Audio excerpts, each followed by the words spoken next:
आइए हम लोग मॉडल वर्ब के बारे में यहाँ पे समझ लेते हैं कि मॉडल वर्ब होता क्या है और किस प्रकार से इसमें जो 13 मॉडल वर्ब्स होते हैं उनमें से जो मैं बता रहा था आपका यूज टू, नीड और डेयर को अलग किया जाता है। आइए समझ लेते हैं अच्छे से।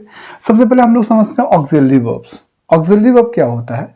मतलब जो क्रियाएं, जो वर्ब्स अन्य वर्ब्स के साथ प्रयुक्त होती हैं, जो क्रियाएं अन्य क्रियाओं के साथ प्रयोग की जाती हैं उन्हें ही हम लोग ऑक्सिलरी वर्ब कहेंगे। अकेले नहीं प्रयोग की जाएंगी, जो क्रियाएं अन्य क्रियाओं के साथ, दूसरी क्रियाओं के साथ प्रयोग की जाती हैं। ठीक है, जब दूसरी क्रियाओं के साथ प्रयोग की जाएंगी तो इन्हें हम सहायक क्रिया ही बोलेंगे, हेल्पिंग वर्ब बोलेंगे। समझ रहे?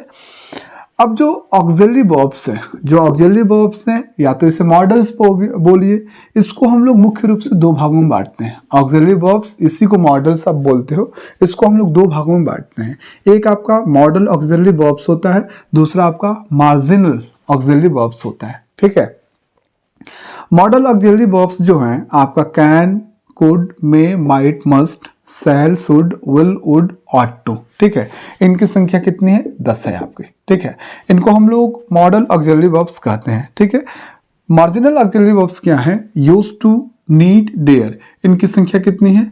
3 है। मैं आपसे कहा था कि मॉडल्स कितने हैं? 13 हैं, और इनमें से जो 3 है ना वो मॉडल के रूप में भी काम करते हैं और अन्य रूप में भी काम करते हैं। तो जो अन्य रूप में काम करेंगे ना तो इनको हम लोग तीनों को मार्जिनल ऑक्सिलरी वर्ब बोलते हैं, और उसके बाद से बाकी जो 10 हैं इनको मॉडल ऑक्सिलरी वर्ब कहते हैं।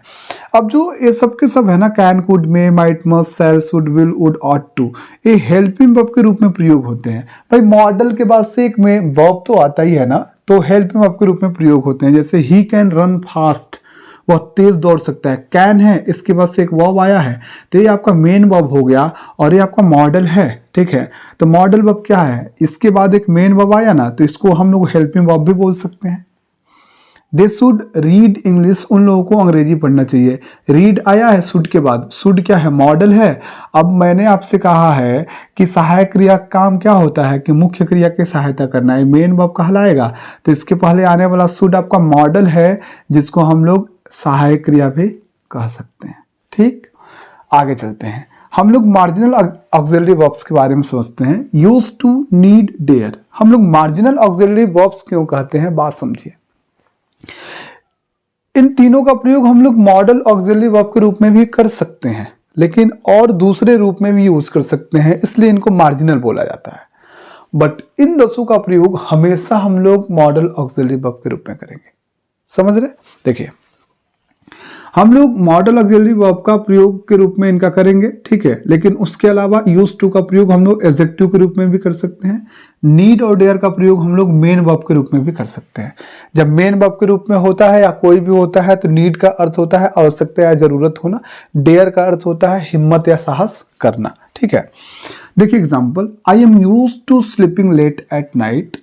मैं रात में देर से सोने के आदी हो गया हूं। यहां देखिए एम दे रहा है, तो एम आपका क्या है? वर्ब है। और कौन सा वर्ब है? हेल्पिंग वर्ब का काम कर रहा है। और यूज टू यहाँ पे मॉडल वर्ब का काम नहीं कर रहा है, एडजेक्टिव का काम कर रहा है। समझ रहे बात को? यहाँ पे अगर मॉडल के रूप में काम करता है तो इसको सबसे पहले यूज करते हैं, इसके पहले कोई वर्ब नहीं आता। तो I am use to sleeping at night, late at night, तो यहाँ पे एम आपका वर्ब है, हेल्पिंग वर्ब का काम कर रहा है। यूज टू आपका एडजेक्टिव के रूप में काम कर रहा है, न कि मॉडल के रूप में। नेक्स्ट है आई नीड यू, मुझे आपकी आवश्यकता है। तो नीड अगर किसी वाक्य में एक ही क्रिया है तो कौन सी क्रिया होती है बाबू? मुख्य क्रिया होती है मेन वर्ब। ये मेन वर्ब के रूप में काम कर रही है, मॉडल के रूप में नहीं। You need not come tomorrow, आपको कल आने की आवश्यकता नहीं है। देखिए नीड के बाद से एक वर्ब आ रहा है तो ये आपका मेन वर्ब हो गया जिसको डायरेक्ट इन्फिनेटिव बोलेंगे।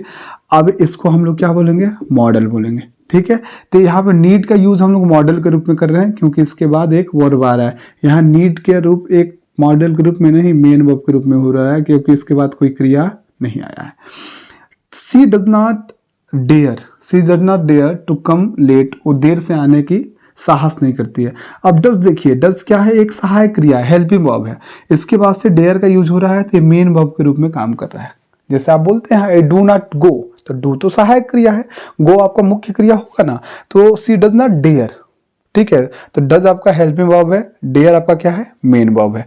ठीक है, आप यहाँ पे देखिए, I dare not enter his room, मैं उसके रूम में प्रवेश करने की साहस नहीं करता हूं जाने के। एंटर क्या है, वर्ब है, ये बाद में आ रहा है, मेन वर्ब है, इसके पहले डेयर आ रहा है, तो ये क्या हो गया, ये मॉडल के रूप में यूज कर रहा है। समझ रहे बात को?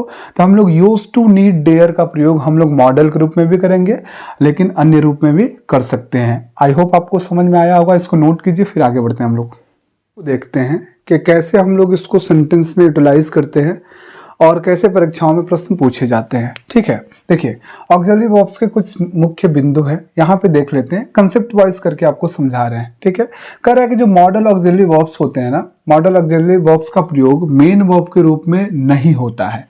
जो मॉडल ऑक्सिलरी वर्ब्स होते हैं ना, उनका प्रयोग हम लोग मेन वर्ब के रूप में नहीं करते हैं, इनका प्रयोग हेल्पिंग वर्ब के रूप में होता है। मॉडल ऑक्सिलरी वर्ब्स का प्रयोग मेन वर्ब के रूप में नहीं होता है, इनका प्रयोग हम लोग हेल्पिंग वर्ब सहायक क्रिया के रूप में करते हैं। जैसे example, I can lift this box, मैं इस बॉक्स को उठा सकता हूं।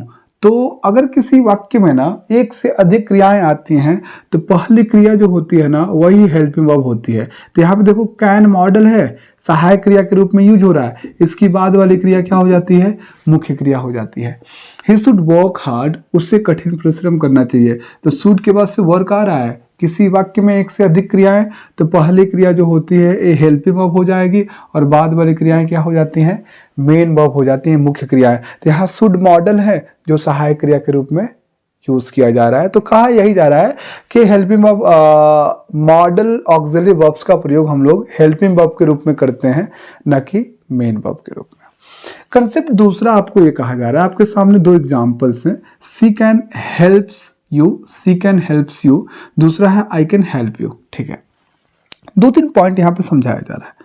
कहा यह जा रहा है कि जो मॉडल ऑक्सिलरी वर्ब्स होते हैं, मॉडल ऑक्सिलरी वर्ब्स होते हैं, can, could, may, might, shall, should, उसके साथ जो भी क्रियाएं आती हैं, उनमें कभी भी s, c s, i s नहीं जोड़ते हैं। तो यहाँ पे आपका एस नहीं होगा। एक बात और सुनो, कभी भी मॉडल ऑक्सिलरी वर्ब्स के बाद आने वाली क्रियाओं में S, E S, i s नहीं जोड़ते हैं, तो यहाँ एस कट जाएगा, क्या होगा, सी कैन हेल्प यू।